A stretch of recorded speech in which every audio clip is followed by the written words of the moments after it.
A rare sight at Yosemite National Park in California. Take a look. This is a photo of what's called the firefall. It looks like dangerous hot lava streaming down the side of a cliff, but it's actually a waterfall experience known as firefall. Kaylee Weaver took these photos. She says the firefall happens over 2 weeks in February only if conditions are perfect. So clouds can't cover the sky. Plus, there has to be snow at the top of the cliff, and temperatures need to be warm enough for that snow to melt to create the cascade waterfall look. Then it lights up during sunset. Isn't that just beautiful? That's one of those things in life that if you get a chance to see it, you have to go see it. I know. It's on my bucket list. Things to do. Coming up next on Good Morning Northwest, former President Trump taking the stage for the first time since leaving office. What he had to say at CPAC. Plus, Governor Inslee sending more help to struggling bars and restaurants. The latest on the bill just signed yesterday. Good Morning Northwest continues right now. From Camp KView Local News, this is Good Morning Northwest. Good morning, Northwest, and happy Monday, everybody. Kristen, it's really starting to feel like spring. Yes, first day of March, the first day of the meteorological start to spring. It's kind of a mouthful when you say it, but beautiful nonetheless. And we're going to see more beautiful conditions out there today as the sun comes out right around 6:45 early this morning. So quiet start downtown Yakima right now.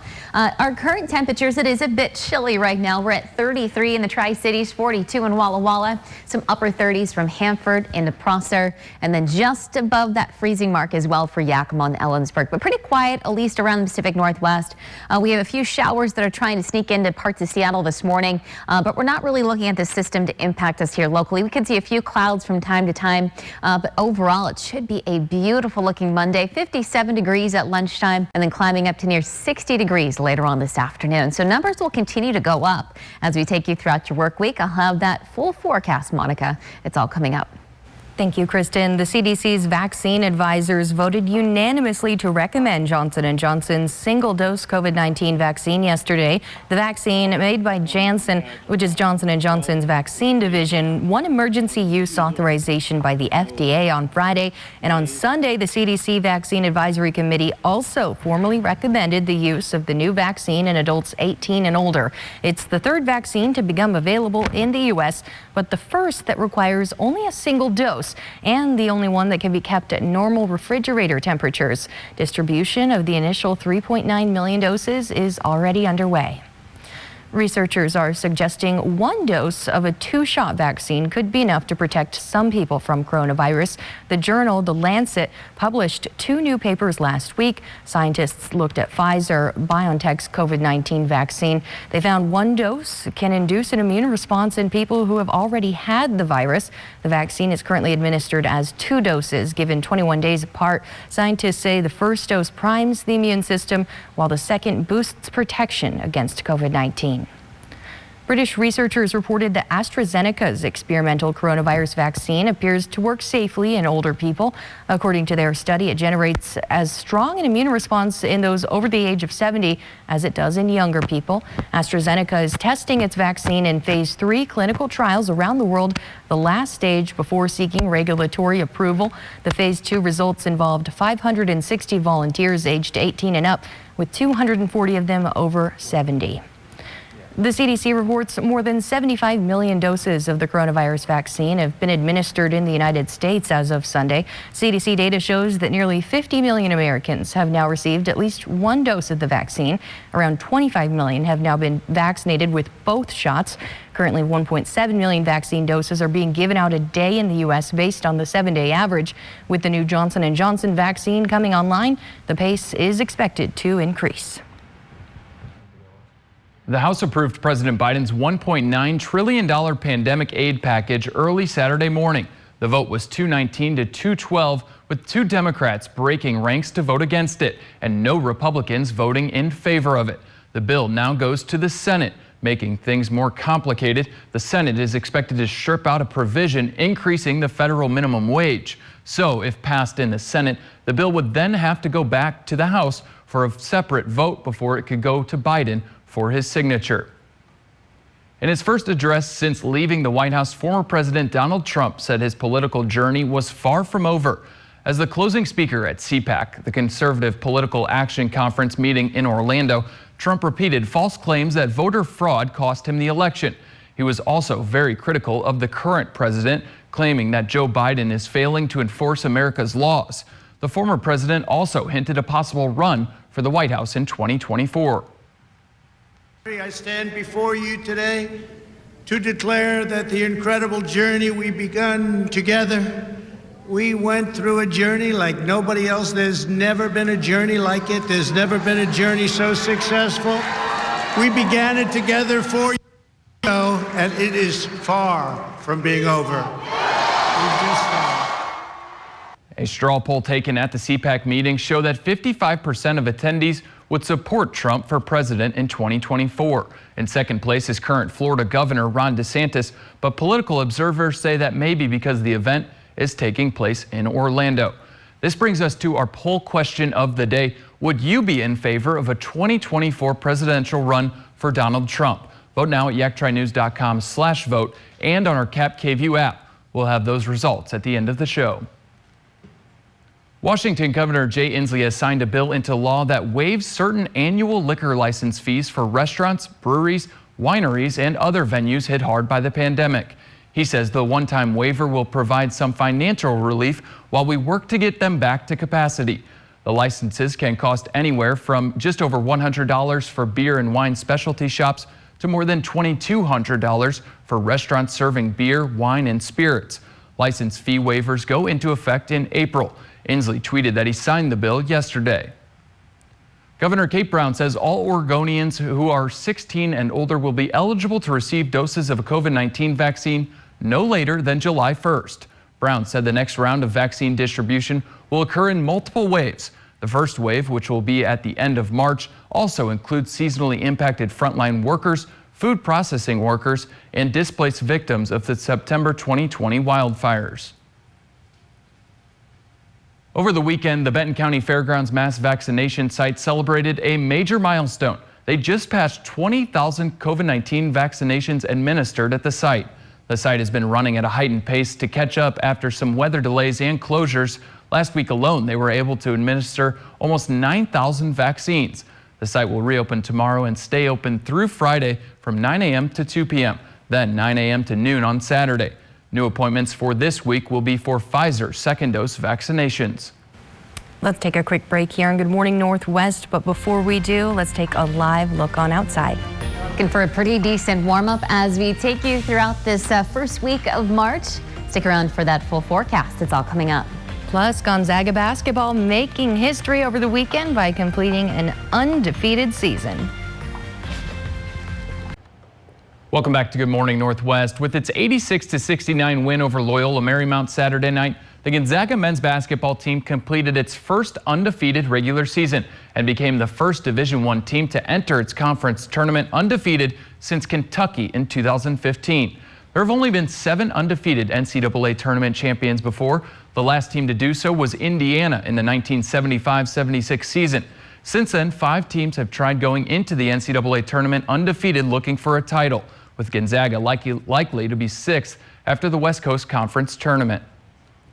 Several professional golfers showed their support for Tiger Woods Sunday at Concession Golf Club and elsewhere. Some, including Rory McIlroy, Jason Day, and Tony Finau, wore red polos and black pants, while others who didn't pack red and black outfits chose alternative methods to pay tribute to the 15-time major champion.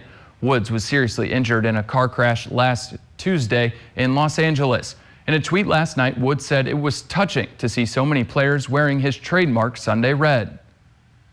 Coming up on Good Morning Northwest, with parts of the country seeing below freezing temperatures and massive power outages, we're talking to local experts on the likelihood of outages happening in our area next. Welcome back, everyone. The Department of Justice is appealing a federal court ruling that calls the CDC's eviction moratorium unconstitutional. The case involves a group of Texas landlords who sued the CDC for putting a temporary halt on evictions during the pandemic. The CDC order, which originated under the Trump administration, was set to expire at the end of December, but it was extended by President Biden until the end of March. Federal Judge John Baker ruled in favor of the landlords, but stopped short of issuing a preliminary preliminary injunction, but the judge says he expects the CDC to respect his ruling and withdraw the moratorium. The acting attorney general believes the decision would only apply to the Texas plaintiffs in the particular case, not across America. The U.S. president will meet virtually with the president of Mexico today. On the agenda for President Biden and President Andres Manuel Lopez Obrador, migration, development, and economic cooperation, and of course, the coronavirus pandemic. Lopez Obrador is expected to ask the U.S. to share some of its vaccine supply. Mexico has agreements for hundreds of millions of doses, but most have not arrived. As Texas continues to thaw from below freezing temperatures, they're also recovering from a massive power outage. Locally, people have been asking utility companies if something like that could ever happen here. KVU's Madeline Hagan spoke with Franklin PUD about how they prepare for winter storms. For days, Texas experienced below freezing temperatures, which froze over their gas lines and grid, causing outages throughout the entire state. Mike Gonzalez with Franklin PUD says their grid wasn't weatherized. They were essentially out of gas, so there went a huge part of their energy portfolio. Their wind turbines, those weren't weatherized either, so a good portion of those went out. That's nearly 50% of your energy portfolio. Officials later found Texas was minutes away from a longer-lasting statewide outage, prompting people in Washington to ask, with our unpredictable winter weather, could this happen here? When you look at our infrastructure, we're prepared. And we're ready. Gonzalez says our area and state rely heavily on hydropower and the Bonneville Power Administration. The biggest difference is that BPA is actually federally regulated. So when the government comes in, they're making sure there's provisions in place that all our infrastructure is weatherized, that we're ready to go. ERCOT in Texas is not. Washington is also connected to other states' power grids. We've got interconnections with California, Nevada, Idaho, Montana on this western grid. So a lot of times we're able to energy share. They're out there on their own. So once that system gets out of balance, there's no one that they can call on. Gonzalez says this also highlights the importance of our dams providing hydropower. There's actually an electrical line that's runs right from Ice Harbor Dam into the Tri-Cities. So if we need some extra megawatts on a really cold day, BPA can actually call on that at any time. So because of the variety of energy sources available to us, Gonzalez says it would be very unlikely that we would ever see something like what happened in Texas here. And take a look at this. Ice forming on a bridge over the Yellowstone River is being blamed for a 30-car pileup outside Billings, Montana Saturday. 2 people suffered critical injuries in the crash. The Montana Highway Patrol's Twitter account sharing images of dozens of cars piling up along the roadway. Interstate 90 was shut down near the I-94 split as Montana state troopers investigated the crash. Give you first alert weather with Chief Meteorologist Kristen Walls. And we have certainly been lucky over the last couple of days to be enjoying some spring-like temperatures. 60 degrees yesterday with all that sunshine. The sun is slowly starting to come up this morning. We're looking at a sunrise time today at 6:35. So as a look ahead to March and what we can expect, daylight saving time is not too far away, 13 days away, arriving on March 14th. So not this Sunday, but the Sunday after, we're going to spring forward, turn those clocks ahead, and we have spring, which begins on March 20th. We're about 19 days away from that first day of spring, and that first Sunday in April is when Easter begins. So just a little over a month away from Easter. So we have a lot to look forward to here over the next month or so. And we're starting off this morning as you get ready to hit the road. We're at 37 in Hanford, 33 degrees in the Tri-Cities, some low 40s here from Walla Walla down into Pendleton. Hermiston this morning at 30 degrees, and then right at 34 for Ellensburg and also for Yakima. Light wind speeds for the majority of the area, but picking up just a little bit here along the foothills of the Blues. Dayton near at 15 miles per hour, Pendleton at 13. So just a little bit breezy for you, but nothing too terrible. Pretty calm though for the Tri-Cities, Prosser, and then over into Ellensburg. So we'll have a few clouds here or there for today, mixed in with some of that sun as that sun's coming up this morning. We have just one weak system that is just to the north and northwest of Seattle. A few showers there really not impacting the Pacific Northwest. As we switch over to Futurecast, you can see the quiet conditions that we'll continue to have here locally with the mixture of some sun and clouds. Beautiful day out there on Tuesday, even on Wednesday, looking at that mostly sunny sky. Thursday, we'll have a weak system moving in, so just to the west side of the state there, Seattle and Portland looking at some soggy conditions. Rain, snow mix up into the mountains, but locally here we're going to stay dry on Thursday. Maybe a few more clouds and a bit breezy at times, but overall, really looking ahead to these temperatures for the next week. We're going to be in the low 60s as we take you throughout your Wednesday and Thursday. Our warmest day here on Friday up to about 67, and then cooling things down just a little bit over the weekend, but still not too bad. Sunday, we should be at 56. So highs out there for today. We're going to be jumping up to 56 for Toppenish and Yakima. Ellensburg today at 48. 60 degrees today in the Tri-Cities with 59 in Hermiston and Hanford. Connell at 56. Pendleton also in the upper 50s. 55 for Walla Walla. So overnight tonight, we will have a partly cloudy sky, just a little bit chilly, down to about 35 in Pendleton, 38 in the Tri-Cities, and then just below freezing for Yakima. So there's your 7-day forecast. A lot of sun through the middle of the week. A few more clouds by Thursday and Friday, but those temperatures continue to warm. 67 there on Friday, and then some upper 50s and low 60s for your weekend. And your 7-day forecast for Yakima. Also some beautiful weather ahead next couple of days. 57 there on Thursday, upper 50s still on Friday. And then we should see those numbers continuing to stay in the 50s, about 53 on Sunday. At 6:20, we're going to take a quick break here on Good Morning Northwest. But coming up, we're talking about local business owners giving back to frontline workers at Cadillac. Welcome back to Good Morning Northwest. Owner of Kennewick Honey Baked Ham, Vivian Terrell, made a special delivery on Friday to the ER and ICU staff at Cadillac Regional Medical Center. The team at Honey Baked Ham prepared over 70 box lunches and signed each box with a personal thank you to Cadillac's frontline workers.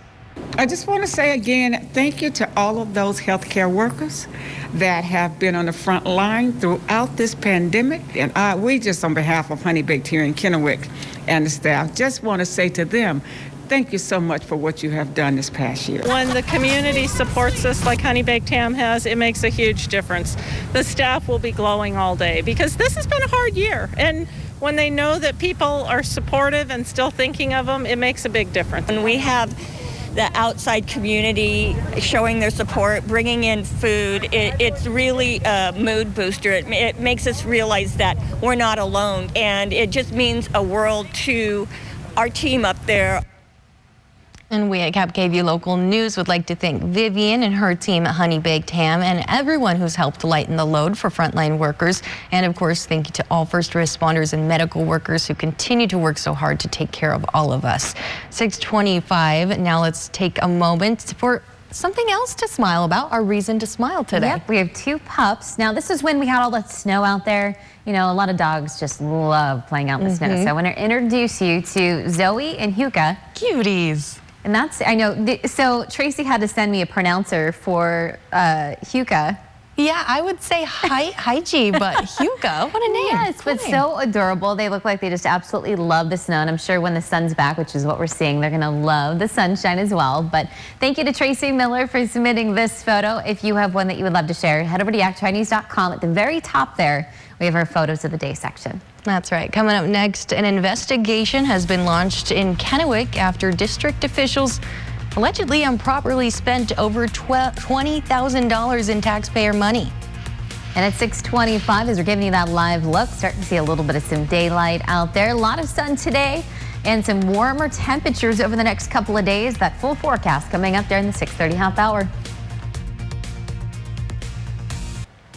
Coming up, crimes against children. This suspect on the run, wanted in Yakima County. Plus, the FBI has identified a suspect in the death of Capitol Police Officer Brian Sicknick. And after a beautiful weekend, we're looking at some warmer temperatures as we move throughout your week. Your forecast, it's all coming up. From KapKV Local News, this is Good Morning Northwest. Good morning, Northwest, and thanks for waking up with us. It really was a beautiful weekend, Kristen, and now it's March 1st. It is, you know, starting a new month, the meteorological start to spring. So we're still counting down the days as well to that first day of spring, but certainly feeling a whole lot like it. Take a look at the beautiful sunrise this morning. We have a little bit of some pink colors there to the sky. This is the time of the year we start to get some beautiful colors, sunrises and sunsets. Snap that picture. Love to show them here on Good Morning Northwest. But this is from Richland's Columbia Point. Sunrise taking place in just about 15 minutes or so. As we switch over to some of our current temperatures, 33 Tri-Cities. We're at 42 right now in Walla Walla. 34 in Connell, and also 34 degrees for Yakima. Pretty quiet here locally. We'll just have a few clouds here or there drifting in from the south and southwest. You can see that forecast for today. Overall, mostly sunny and temperatures close to that 60-degree mark later on this afternoon. Now, numbers will continue to climb as we take you over the next couple of days. What about that sunshine? Will it continue as well? Your full forecast is coming up. Thank you, Kristen. And we're following some breaking news this Monday morning. A life flight helicopter had to be called in for a man who was injured in Franklin County this morning. Cap KVU's Drew Miller is at the scene. He's gathering more details. Drew, what do we know? Good morning, Monica. Yes, I'm about 5 miles east of Pasco on Peterson Road. We're right behind me. This is a criminal investigation because we have a white pickup truck near a bale of hay. Now, the Franklin County Sheriff's Office was telling me that a man in his 50s, we don't have his name just yet, was here early in the morning, and it appears that he was trying to take the bales of hay when one of them fell on top of him. Now, like you mentioned, Monica, he was airlifted out of here not too long ago.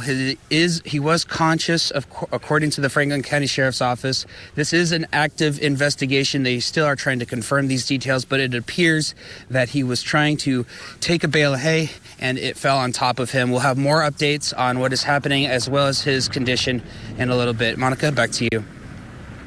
Thank you, Drew. Well, a man is on the run after he was charged with 2 counts of child rape and a 3rd for child molestation in Yakima County. Detectives are asking for any information on this man, Sotero Rivera. He's 29 years old, 5'11", and weighs 170 pounds. They say he may have fled to California. Yakima County Crime Stoppers is offering a cash reward of up to $1,000 if your tip leads to Sotero's arrest. A Kennewick mother was arrested over the weekend for allegedly pointing a gun at her son. Officers were called to the 1800 block of West 28th Avenue for reports of a weapons disturbance. When they got there, they found that the gun was taken away by the father, but the suspect refused to exit the home. On-duty SWAT was called in, as well as a police canine. After an hour, the suspect was taken into custody. During her arrest, officers say she kicked one KPD officer and spit on another. She was booked into the Benton County Jail. An Othello man has been booked into jail for manslaughter and gun charges after shooting his 4-year-old son in the head. Police were called to the home of 27-year-old Felipe Tapia Perez in response to a shooting where he told officers that he had accidentally shot his son in the head. Tapia Perez was booked into the Adams County Jail for 2nd-degree manslaughter and possession of a stolen firearm. The boy was taken to a local hospital but died shortly after. Kennewick police took a 14-year-old boy into custody who crashed a stolen car into an unoccupied truck and motorhome after leading officers on a short chase. Police say they responded to a vehicle theft call off East 8th Place. The owner of the car was leaving for work but said she forgot something inside her house. She said when she came back, the vehicle was being backed out of the driveway. Police say the teen driver tried to turn at 8th and Gum but was going too fast, causing him to crash. Over the weekend, police arrested a man trying to break into a home in Kennewick. Early Sunday, officers were dispatched to a suspicious activity call in the 6,000 block of West 4th Avenue. The homeowner reported a loud noise and was unsure if someone had gotten in. Officers found the front door kicked in, and 37-year-old Victor Diaz was placed under arrest for burglary. Law enforcement officials say the FBI has identified a suspect in the death of Capitol Police Officer Brian Sicknick following the Capitol breach. However, the FBI is not naming the suspect at this time. The theory is that Sicknick became sick from bear spray used by the mob in the January 6th breach. He later died at the hospital. Video evidence appears to show the attack that could have caused his death. It remains a difficult case for investigators, and it's unclear what charges may be filed. Sicknick received high honors and was honored at the Capitol in an emotional ceremony last month. President Biden, First Lady Jill Biden, and congressional leaders paid visits. Dozens of protesters rallied at John Dam Plaza in Richland Saturday afternoon, calling for change. Members of Luchadores por Cambio and the Community and Labor Against Fascism spent hours waving signs and chanting. Organizers say they had multiple demands, including kids being taken out of cages, borders being erased, and ICE being abolished. The main reason why we're out here today is to demand the release of children in detention camps at our borders and to demand that the detention centers be closed. They also said they wanted the government to hold local officials and President Biden accountable for the immigration promises he made during his campaign. An investigation has found that more than $20,000 of taxpayer money improperly went to support a failed 2027 campaign for improvements to the Toyota Center in Kennewick. The Tri-City Herald reported that the Kennewick Public Facilities District faces fines up to $10,000 for each violation. The State Public Disclosure Commission conducted the investigation, revealing the district spent about $20,000 on a website, advertisements, a banner, and flyers meant to sway voters to support a 0.2% sales tax increase. The district has said that they didn't break campaign rules. They must now decide whether to challenge the allegations or negotiate a settlement. Hundreds of people received boxes of free food Saturday morning during a drive-through giveaway. The event was held at the New Vintage Church in Richland. Dozens of volunteers handing out boxes filled with fresh produce, meats, and dairy. Officials with the event say they had over 60,000 pounds of food to give out to the community members in need. They also handed out leftovers to residents at apartments nearby. The Children's Reading Foundation of the Mid-Columbia is inviting all Tri-Cities elementary teachers to help them celebrate Dr. Seuss's birthday. They're holding a classroom photo contest open to preschoolers through third graders. To get involved, submit photos and videos of your classroom celebrations. And the classroom that produces the winning photo or video will receive a 25-book library. At 6:36, let's take a quick break here in Good Morning Northwest. But before we do, a live look outside. Yeah, this is from downtown Yakima right now. So the sun's slowly starting to come up. Beautiful view you can see right now in downtown Yakima. But we're going to look for more sun around the area today. What about those temperatures? Just how high will those numbers climb throughout your week? Your forecast is coming up. Welcome back to Good Morning Northwest. The FDA has authorized a new device that could help reduce the risk of traumatic brain injuries in sports like football. The Q-collar, which was given the green light by the FDA Friday, is a C-shaped device that fits around the back and the side of the neck. It works by clamping down on blood vessels in the neck, which increased blood volume in the skull. This limits the movement of the brain inside the skull. In clinical studies, the Q-collar appears to protect an athlete's brain from effects of repetitive head impacts. However, the product does not demonstrate the ability to prevent concussions or more serious health injuries. Former NFL linebacker Emanuel Acho will host The Bachelor after the final rose special, replacing Chris Harrison. Acho, also known for his YouTube series Uncomfortable Conversations with a Black Man, made the announcement on Saturday. He will be hosting the one-hour special celebrating the 25th season of the reality series on ABC. Chris Harrison stepped aside from the show after a controversial interview, but it's not clear when and if Harrison will return. Acho says he is looking forward to hosting the After the Rose special, which airs after the season finale of The Bachelor, March 15th. Coming up on Good Morning Northwest, could another stimulus check help boost the U.S. economy? We'll have the latest numbers. Your consumer news is next. Now, KapKView First Alert Weather with Chief Meteorologist Kristen Walls. Well, take a look at this beautiful sunrise on this first day of March. Certainly going to feel very spring-like as we take you throughout this first week of March. The sunrise time today at 6:35, sunset at 5:43. And we're counting down the days until that first official day of spring, 19 days away. Now, keep in mind, daylight saving time is going to arrive a little bit earlier than that. So we're going to turn those clocks ahead on March 14th. March 20th, though, again, spring begins very early in the morning at 2:37. But you're going to really love this 7-day forecast if you're a fan of these warmer temperatures. But we're starting off this morning fairly chilly, 37 right now in Hanford, Tri-Cities at 33. 30 degrees right now in Hermiston, a little bit warmer for Walla Walla at 42, and then Yakima this morning sitting in at 34. Same thing for Ellensburg, but fairly light wind speeds around our area. Calm right now from Prosser, Tri-Cities into Connell, and then just picking up a little bit along the foothills of the Blues at 13 mile per hour wind in Pendleton and up to 16 in Dayton. So it might be a little bit breezy for you today as those winds move in out of the south and southwest. But just a few clouds here and there. This is what's making for that beautiful sunrise early this morning. But we should overall have plenty of sunshine, so sunglasses needed for today. And as we give you a look here around the Pacific Northwest, Seattle, at least just to the north and northwest of Seattle, looking at a few rain showers there. That will not impact us locally. As a matter of fact, as we give you a look ahead over the next couple of days, we're still going to be enjoying more sunshine. So quiet weather here today as we take you throughout your Tuesday. Still that mostly sunny sky here locally and around the Pacific Northwest. Really looking at a beautiful day there on Wednesday. We'll get a weak system impacting the Pacific Northwest Thursday. Notice a few showers around Seattle, a little bit of some mountain snow there in the Cascades. But here locally, we're going to stay dry. We're still going to have those winds out of the south and southwest each and every day, continuing to usher in some warmer temperatures. So low 60s as we move through the majority of the week, but jumping up to 67 degrees there on Friday, over 10 degrees above our average, and then still coming in pretty decent for the weekend. Our coolest day there on Sunday at 56 degrees. So highs out there for today, 45 in Cle Elum with 56 degrees in Yakima.